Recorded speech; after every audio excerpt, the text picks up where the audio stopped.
Hello and welcome to Virtual Concert Hall's live music channel. My name is Chris Au and I'll be your host for today's show. I have a really exciting show for everyone today because I'm interviewing the fantastic violinist, educator, content creator, and musician Christina Duncan. She comes to us from Salzburg, Austria, and I'm really excited to have a chance to talk to her about classical music education, in particular a recently filmed and a beautiful series at that on the legendary violin pedagogue Michael Frischenschlager and his Violin Technique guide, as well as we'll talk about the nature of classical music education in this day and age. And I'm sure everyone will learn so much from this insightful interview. I'm really excited to have her on for the first time at Virtual Concert Halls. All of this is to serve musicians and music lovers out there by exploring the beauty and genius out there of different pedagogues, as well as musicians who teach wonderfully and perform worldwide. And this is because it is our passion to be connecting musicians and audiences in real-time musical performances and live programs from around the globe.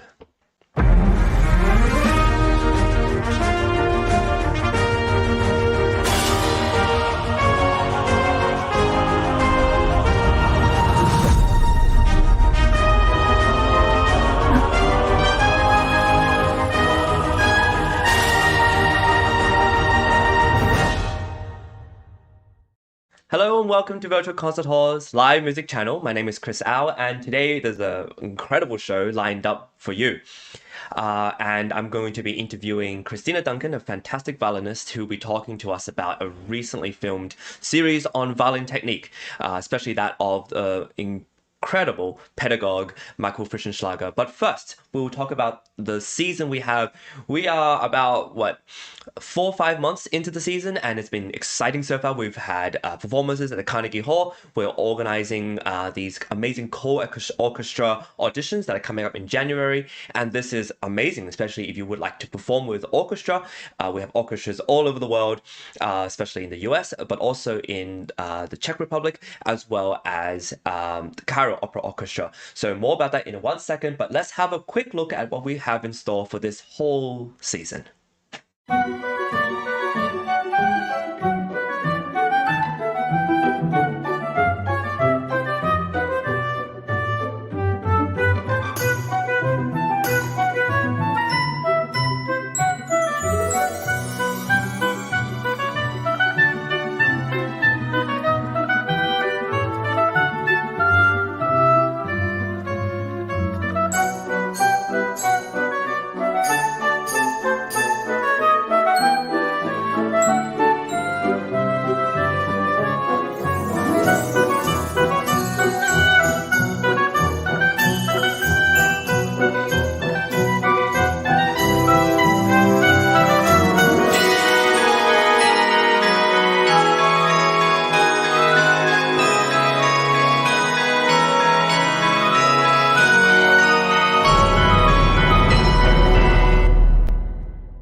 So as you can see, there's an incredible season up ahead. We have 2 to 3 more amazing opportunities for musicians from around the world to perform in Carnegie Hall at the Viol Recital Hall. We also have 4 incredible opportunities for musicians to play with orchestra, and not just in the US, but all over the world. This is such a great opportunity as musicians really need that experience with orchestra. And we also have something called the Laureate Ensemble, which is another incredible opportunity for young musicians to play with instrumentalists that are the same as them.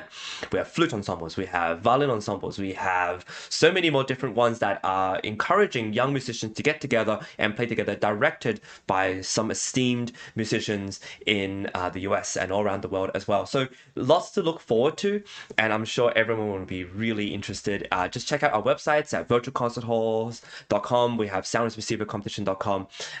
But before I show you what we have in store for today's show, there's also one more quick video about the orchestra auditions that are coming up, and there's a deadline for that, which is January 1st, 2024. So get in your applications. We have already received so many, and they're of such high level, so there's not much time left. Please submit your application, and in the meantime, have a look at this trailer. Cold Orchestra is back. Our new season of auditions for classical musicians is now available. Performance opportunities for students, young professionals, and seasoned artists. Perform a concerto with orchestras around the world. We have 4 orchestras this season, perform with orchestras throughout the US, Czechia, and Egypt.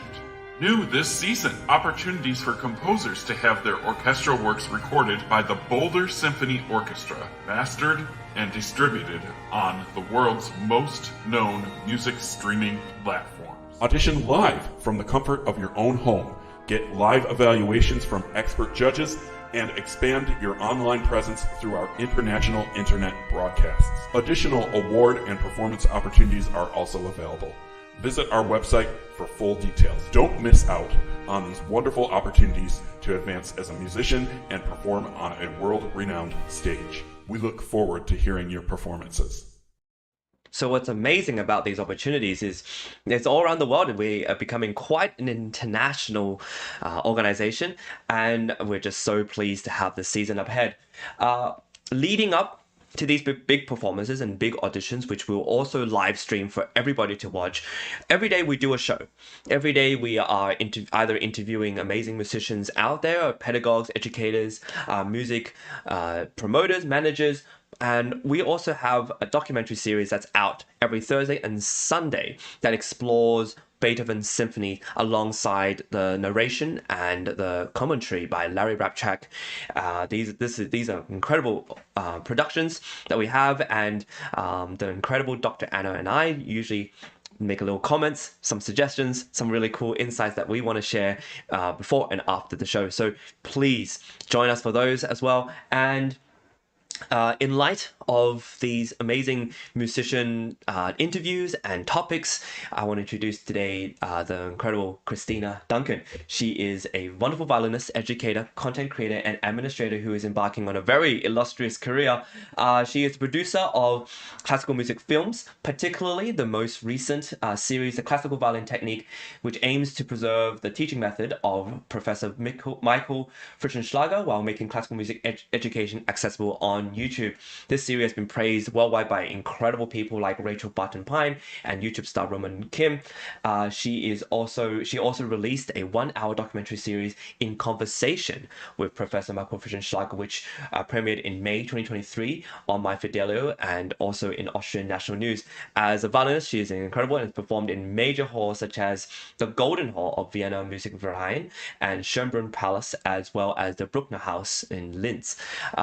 She is such an incredible musician, but also administrator. She has all these other things that she does, which we'll talk about, and all in order to give you, music lovers and musicians, a way to understand what a career means that's not just performing, but also different facets. And so let's bring onto the stage Christina.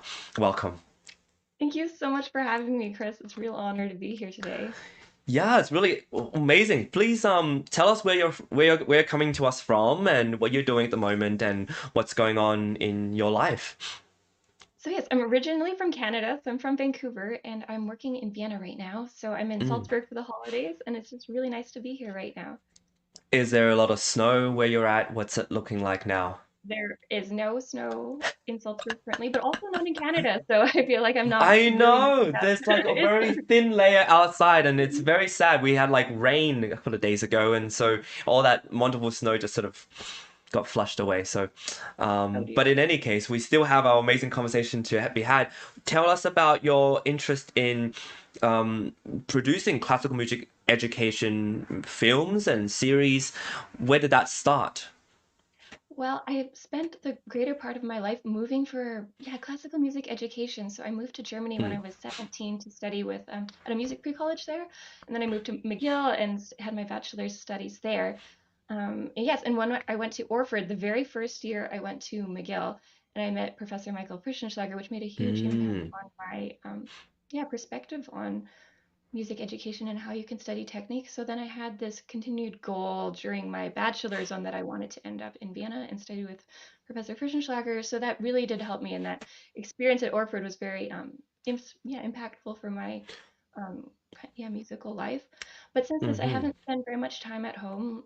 Like, and even when I was a child studying, my parents would have to drive me very far distances for violin lessons. And so when I arrived in Vienna and I saw this world of violin technique and the way they studied there and how difficult it was to get in, I thought that we could preserve his life work in the book and the method, but also make it accessible for students that might not be able to travel such great distances or to get to Vienna. And so then we decided to film the series.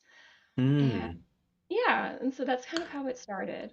Nice. And tell us a little bit about Professor Michael Frischenschlager for those who may not have heard of him or have been living under a rock, perhaps. No. Yes, so Professor Michael Frischenschlager is an Austrian violin teacher. His father was also a prolific um, Austrian composer and teacher, and his father was the teacher of Herbert von Karajan, and his mother was the teacher of the von Trapp family, like the original von Trapp family from Sound of Music. That's incredible.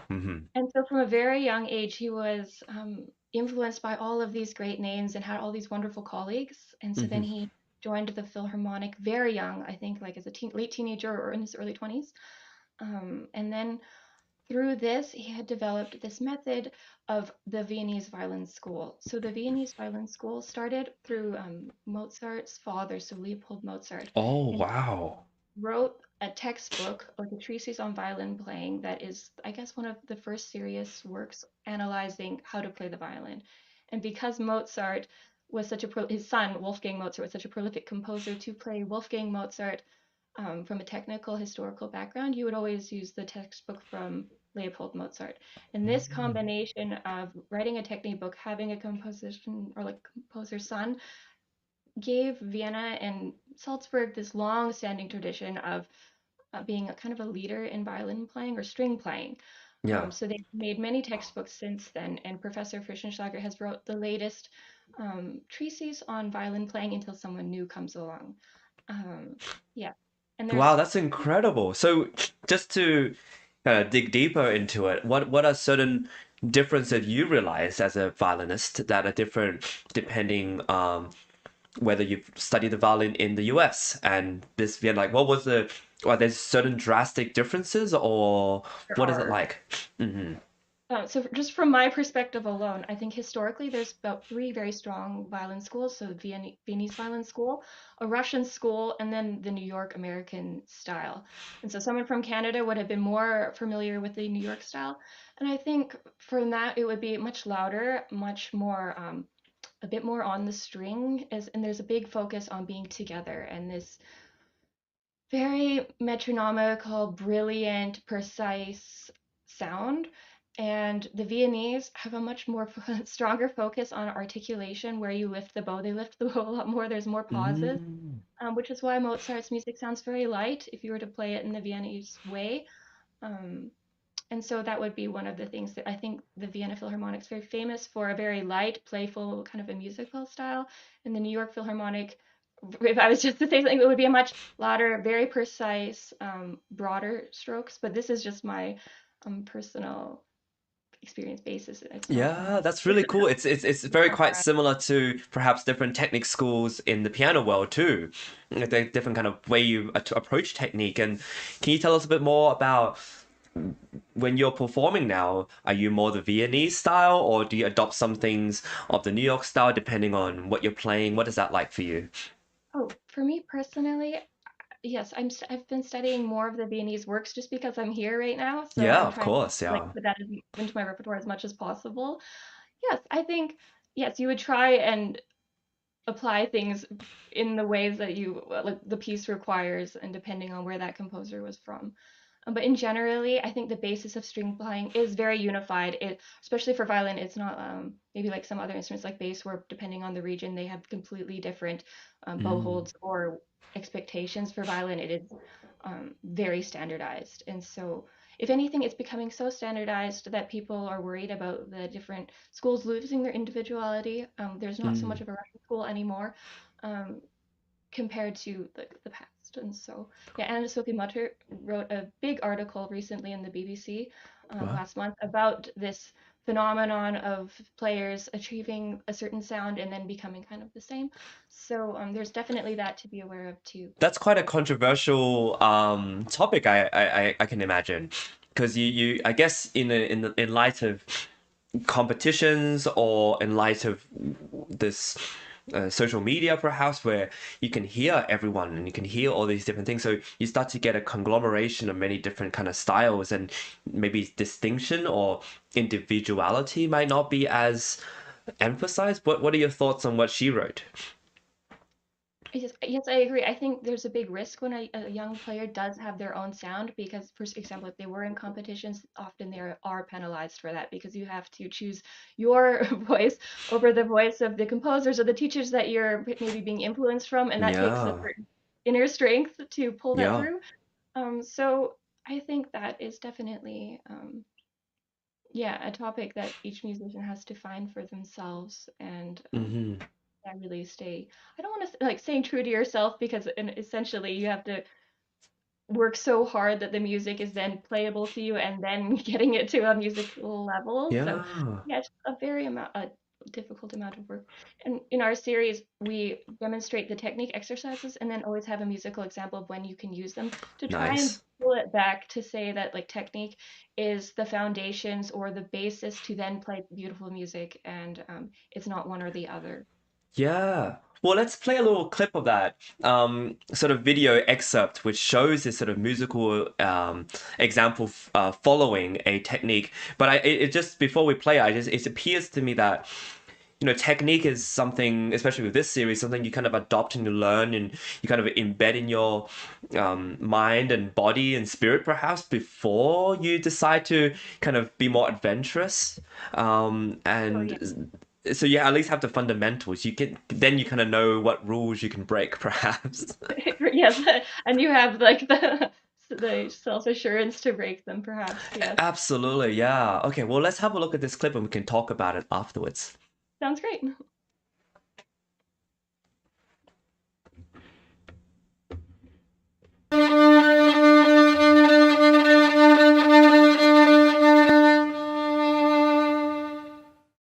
Bow retakes. A seamless landing from the air to the string requires a precise flexibility in the right hand. Bow retakes, also known as the landing exercise, follow the silent exercises which are demonstrated in the group class video.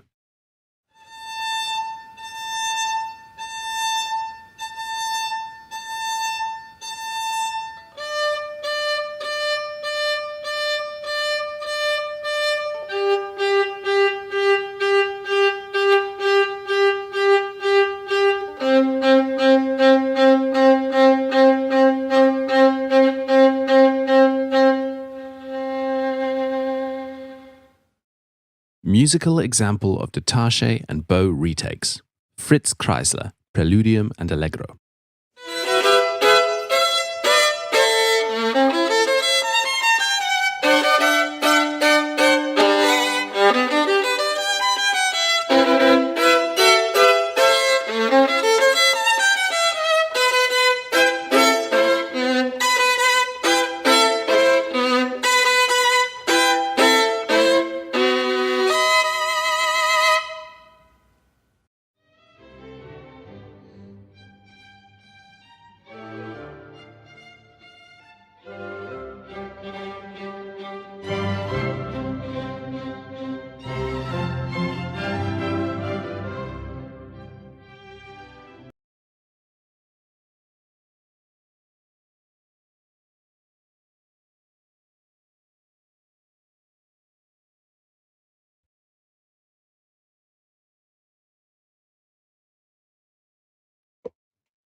Well, there you go. That's the kind of musical example following the technique, right? Yeah. I tried to make this series like a musical dictionary, so it always says the name of the stroke, gives a definition and what it looks like in sheet music, and then the person plays it like as precisely or as fast as possible, whatever is needed for it to be like the highest level, and then the musical example at the end to try and tie everything in together. So in that video, there were Yeah. 5 different bow strokes that were featured, and then that Yeah. video would like show the majority of them. Wow. Okay. So this is sort of a taster for basically the whole series. Like this is sort of how it's constructed. Yes. And Mm. the impressive thing from the player's perspective was that the whole video was shot in one take. So they had been rehearsing for months. Yeah. Yeah, just so that they could play it. So even though the exercises are cut in the series, it was still filmed in one take. This was super important Wow. to me because I wanted to show a series for children or like for students that was achievable and it wasn't over like it wasn't edited at all in the sense of technique. So that is like if you do practice a lot and you have the right mentors in your life, you can get here. Yes. Yeah, and well, let's have a look at as we're talking. There's like a lot of behind the scenes kind of footage that we have here, thanks to you. And what was the filming like? What did it look like for you? And was it where were you to film all these? And what was the setup like? So that was a huge endeavor of my life. So the book was published in Mm, 2018, and there was a big celebration around this book. And one of Professor students, Timur Melnik, was telling me like that some of his students in Asia were not understanding the different strokes or how fast the mm. exercises were played in Vienna. And so he asked me to record some of these exercises and just send them to him. And it so in my mind, it started out with like a little project like filmed with iPhone to becoming increasingly more professional.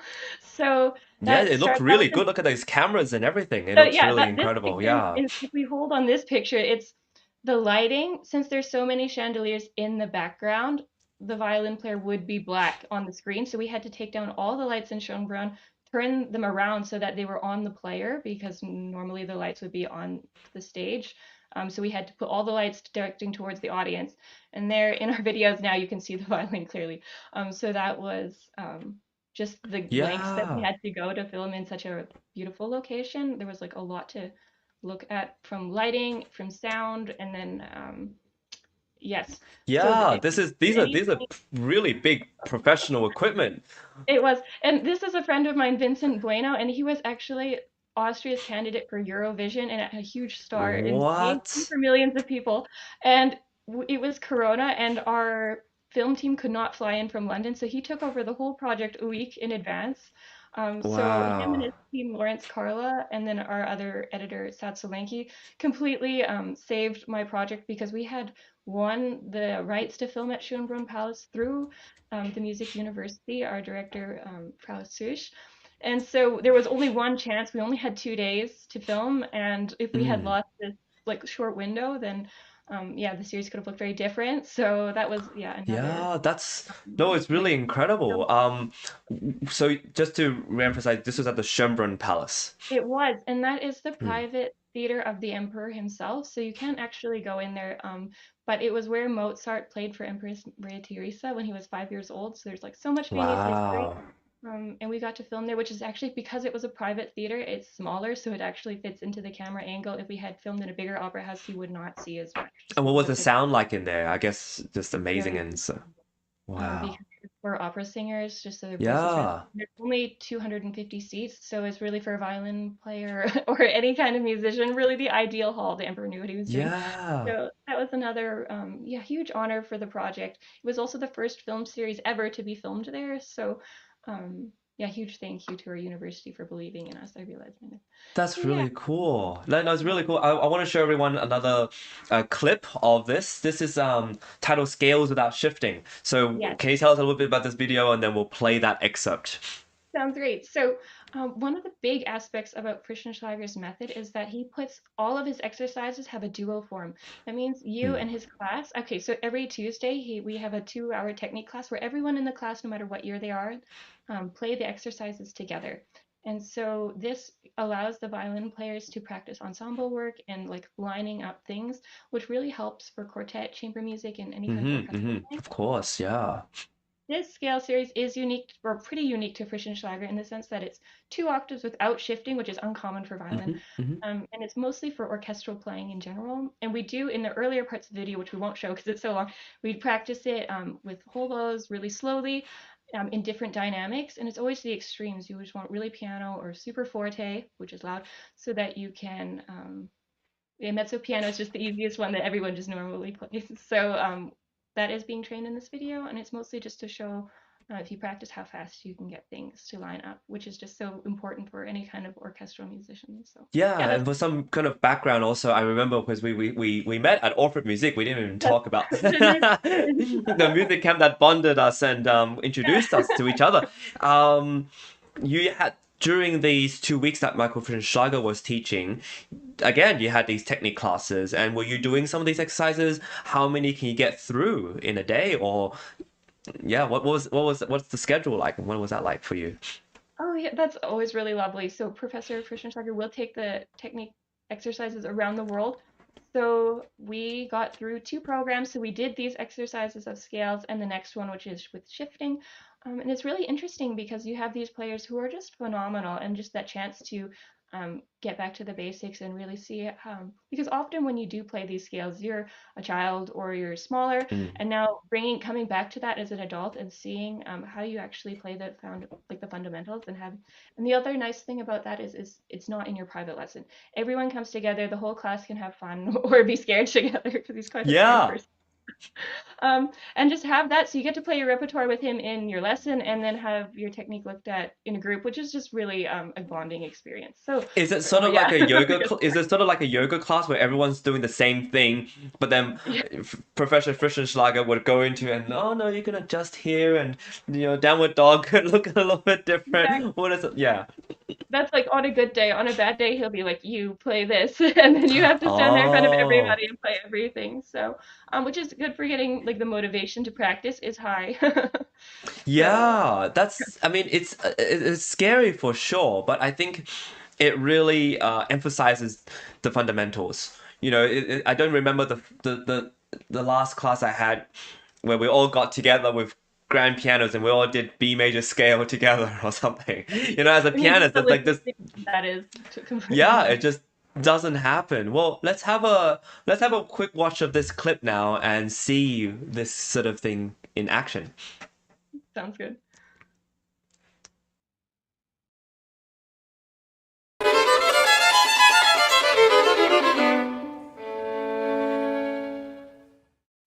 Scales beginning on the note G, open string. Rhythm, 30-second notes.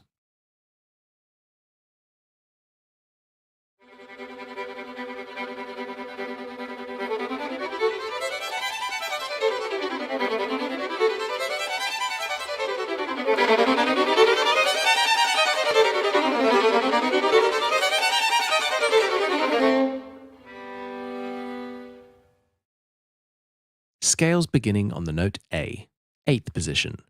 Rhythm, 30-second notes.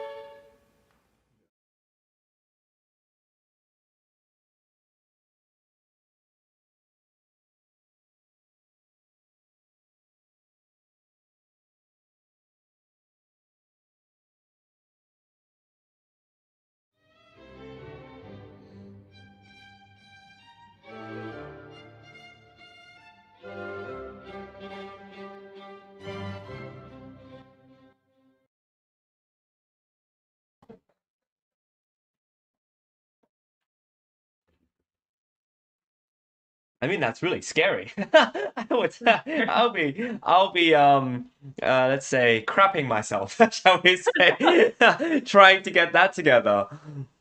Yeah, it's not easy. And now, No.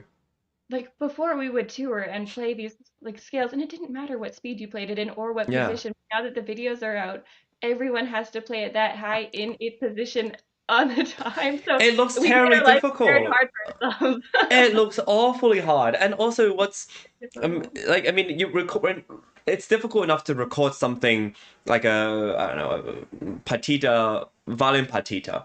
You get but you have some time you can kind of but you have two people there, you've got the cameras rolling and it's just scales. It's just pure technique. I don't know, Yes. that's scary. No, a huge shout out to all. It was actually a really fun casting process in the sense that we invited violinists from all over the place.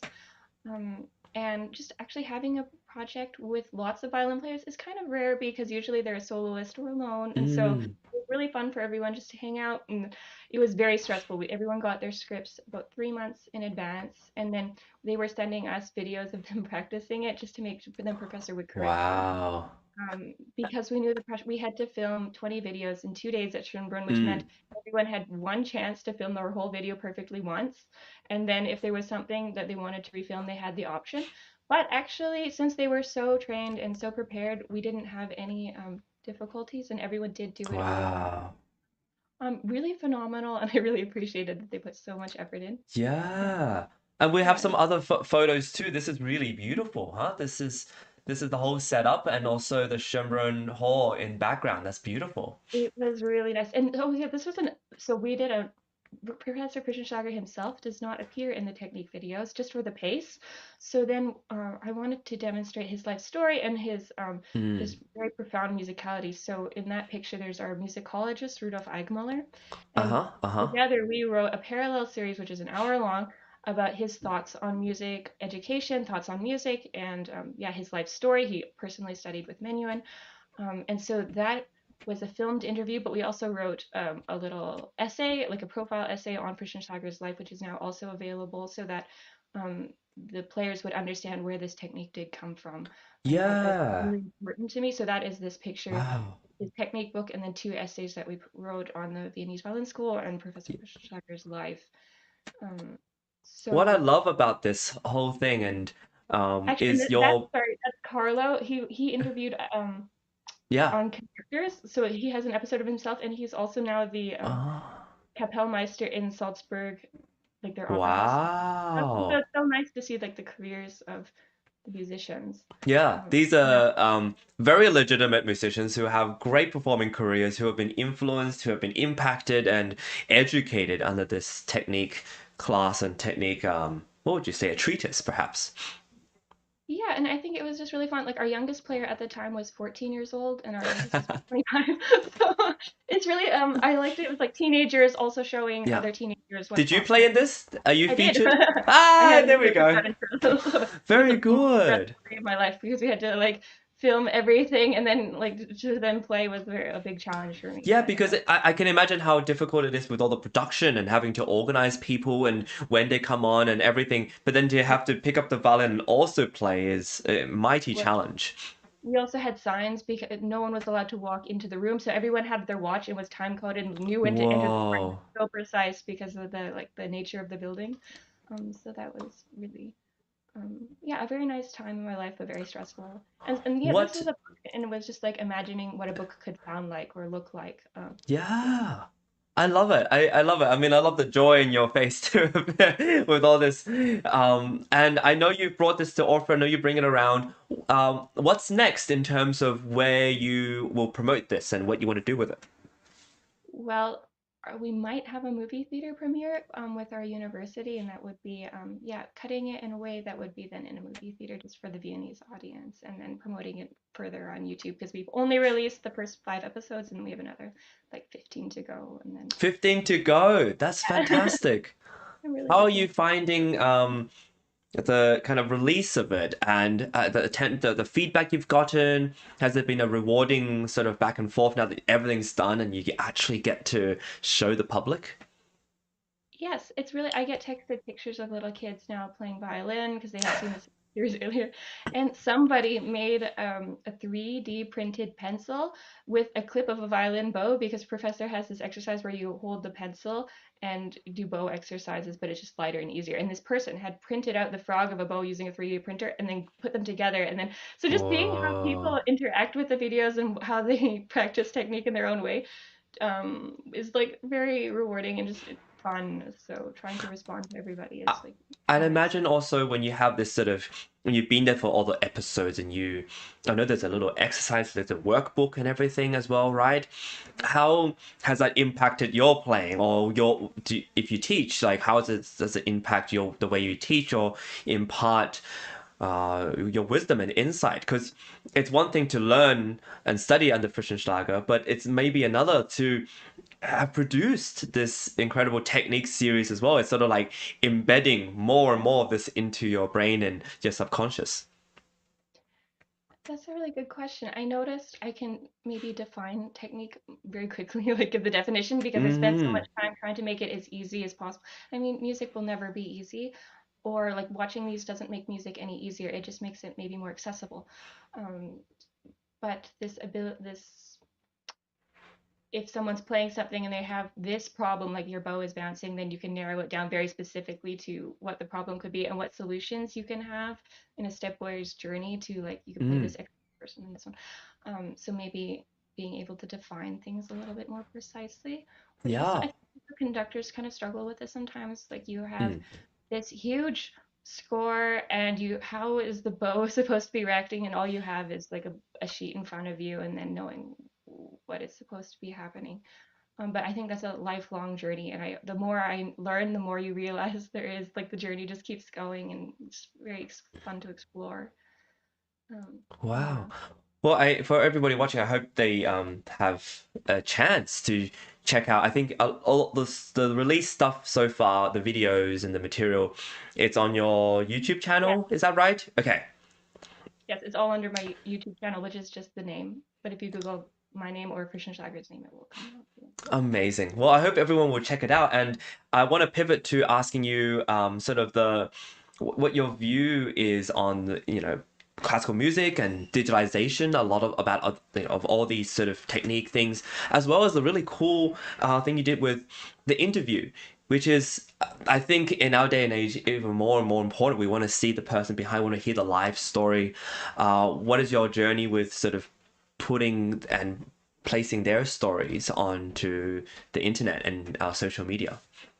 Oh, this is a question I would love to get your opinion on. I think that your work is just so, like, alive, and yeah. So if you have any opinions, please let me know. I would Well, tell love me to. yours first. Tell me yours Okay. first. What's your story like so far, and then we can kind of have a conversation about it. Well, I think coming from North America, we're very much like they have the like they'll jump on board right away. Maybe not classical musicians, but in general. Austria is the complete opposite. So in that Mm. sense, it's very closed. Even our university doesn't overly advertise it is full scholarship, but they don't use social media to the full extent that you would see in a North American university. I think for classical music and digitalization, it's difficult. On one hand, I think the musicians have this opportunity to embrace something like finance models, like how can I fund a career through Hmm. the internet? How can I build an audience and all of these things? On the same time, you're being compared to all the great recordings of the past or any recording that's currently coming out, and you're being compared to something that is usually not even real. It's like the recordings are so edited that they sound beautiful and they're professional. But can you emulate that in your average performance? Maybe not. Mm. So you have this expectations versus the distractions of the internet. So I think that's definitely a real concern. I'm very glad that I was a teenager without social media like our generations before it Hmm. became very Hmm. prominent. I think that would be very difficult now for teenagers perhaps to not get so focused or comparing. But I think for opportunities, it makes the most sense to embrace it and just to try and see how it comes. And I have a lot of friends learning music theory online. There seems to Oh. be this, like, wave of, like, what is key signature, what are things, and, like, finding these tutorials that do make it very accessible. So I think especially where there's fewer options for getting lessons, you can definitely um, learn a lot. So I think that's a very positive thing. Yeah, what about you? It's a difficult world, but I like to also always look back on sort of great figures of the past and see how they use media. I mean, Robert Schumann was a music critic and Yeah. very embedded in the artistic life as well as the literary life. He's a great writer. We have Franz Liszt, who was very good at promotion and as a publicist as well, and trying to get concerts together and raising money. You have, these composers, these people also had incredible lives outside of music. And with Leonard Bernstein using the media of television to really broadcast concerts as well as the nature of music. It's not just classical. It's how rock, how opera, how musical theater, how jazz and pop music kind of infuses each other with vibrancy. It's not just one world that we live. We're in a bigger world where music is sort of coming in and out. You'd have Beethoven, who used many popular folk tunes and things as part of his compositions, which only if you were there in the time would you know, oh yeah, that's that tune. Oh, yeah, that's cool. Now we sort of don't have that sort of knowledge. He would have been So I copy striked. Yeah, exactly. Yeah, they will be muted on on social media. Exactly. And so I think it's our. I love what you said about education. I think education is a massive opportunity to use social media to. I think it's also a great way for because of the democratization of social media. It's free to make an account, and because of that, it sort of allows everyone to have a voice, for better or for worse. But it's also a way for everyone to try it out and use stuff like this and streaming, live streaming, and interviewing people, meeting people, to see what happens. It's something I think to embrace, but it's not without its difficulties, And I think to just use it as a way to learn something new, to embrace a new technology that has the potential to reach a different audience. I think this is something that the great composers and great artists of our past also used. But if you do it just for the following and the followers, and then you're just following the figures and the numbers, I think that's going to make you quite depressed because it's really difficult. It really is quite difficult. And it's always like a drop in the bucket compared to any like you can compare for the rest of your life. And yeah, I should also mention that our project was funded by a crowd fundraiser. Like the internet did save the project in a sense. Oh, The crowd amazing. fundraiser was like also in the worst time. Like it was like 2020, Yeah, and it still raised like 20,000 Canadian dollars just from the filming that's and people incredible. sharing clips. And it really brought together Professor Frischenschlager's other students and people who liked violin technique and everything. And so Mm. that was definitely one positive aspect from financing that social media really did help the project with. And so very fun.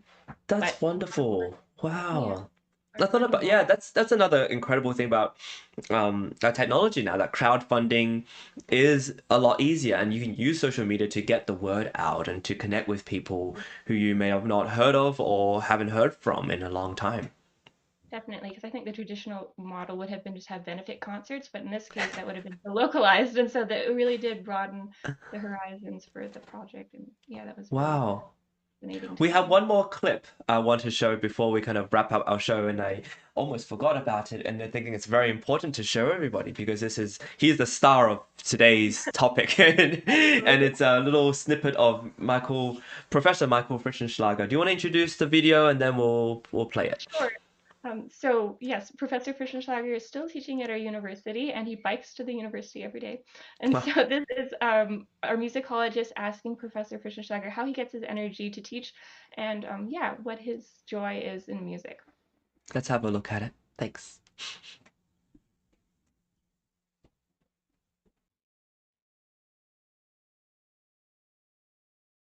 Amazing is that you're closely associated to the University of Vienna, that you're closely associated to the University of Music and Performing Arts here in Vienna for now 50 years.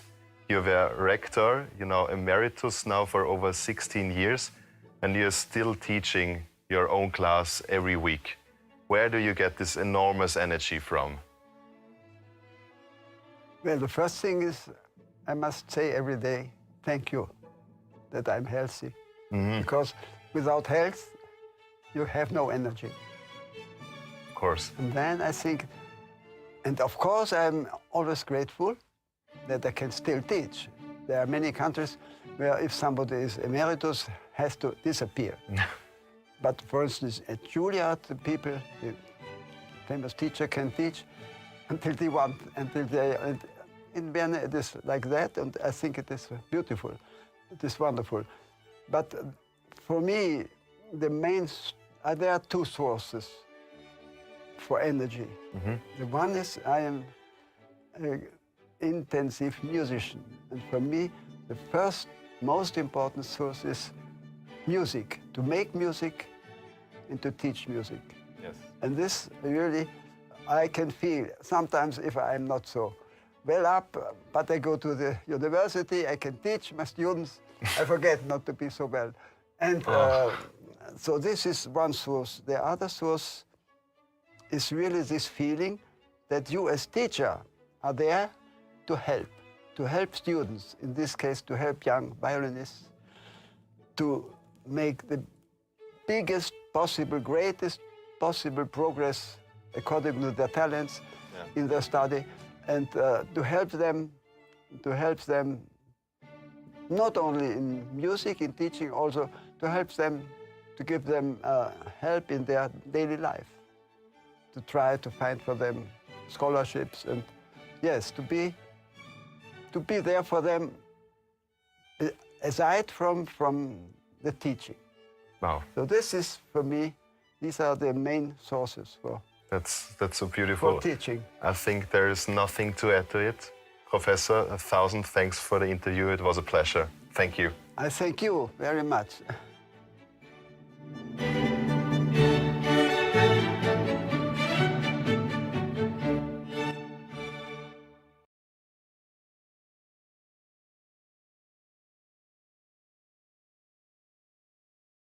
Wow, he really that's an incredible little clip there. And I remember when I met him in Orford Music, he always was so grateful. And I think it's this gratitude that really you can really feel even in this video. Yeah, I think so too. And this just being there for the students. And I think Dorothy DeLay was the same way in finding scholarships and making sure that the students were like stable. It was just, yeah, very, I can really appreciate this. It's really quite important because I think teachers are so important, and Michael Frischenschlager really pinpoints this. It's not just teaching technique, it's not just about that. It's about the daily life, it's about opportunities, it's about giving them a way to make a career for themselves and taking care of them. You know, a lot of artists generally have different issues that they may have to face, and as a musician, you really don't know where your next paycheck may be sometimes, and so that's very inspiring. I really love that.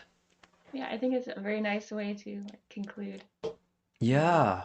I was really Well, happy. before we thanks and say goodbye to everybody watching, I want to tell you everybody a bit about more about our upcoming season. We have a upcoming deadline of January 1st. Make sure you submit that for the co-orchestra auditions, which include many different orchestras around the world that are waiting for your application. And we have an audition process in January, which is also live streamed just like this. And we'll do all the tech checks. We'll make sure everyone can not only play for judges, but also for a live audience who's watching. Just a really important note that all the judges are watching live as well. And so they give live feedback right after you play, which is very special, I think, to our organization. And I really appreciate that because right after you play, if you get a chance to talk to the judges or to hear feedback, it's really incredible. And so then you're going to have a wonderful closure to your experience, and I really love that about our organization. We have a Beethoven show every Thursday and Sunday, like I mentioned. We feature different part of a Beethoven symphony. Currently, we're on the 6th Symphony, and Larry Rapchak, who is part of the Architects of Music and New Media Productions Worldwide, he has narrated and written a wonderful commentary about each symphony, really, and he is just phenomenal. So check us out for that, which is amazing. I want to give a big hand to our collaborators, our partners, people who have been a really important part of our season. These are amazing organizations who support us by giving musicians, music lovers and musicians, opportunities from recording contracts to music library to summer courses, master classes, an opportunity to study under great teachers and also play with amazing conductors and orchestras around the world. I want to give a big thanks to our team, a wonderful team which we're enlarging, we're growing as a team. These people make sure that we have shows on every single day. We are on live every day, and even throughout the holidays we have our shows on, and we are live stream on all the social media platforms. And so this is a wonderful opportunity if you want to join us, to collaborate with us, and for we are always seeking partners, especially for the upcoming season and the season beyond. And with that, I want to give a big thanks to the amazing Christina. Welcome to the show, and I'm so glad you were here to show us this incredible wisdom from Michael Frischenschlager as well as his technique. Oh, thank you for having me. You're so welcome. I hope we get to do another part together and talk more about what you're doing. There's amazing things in your bio which we haven't even started to discuss, which include you being representing the Wagner Society in Vienna. You're going to be a young scholar and doing all sorts of different things within your career, which I would love to talk about next time. So thank you for being a part of the show. Thank you so much for having me. It was a huge honor. Yay. Okay. With that, we'll see everybody soon, and thank you for joining us. See you next time.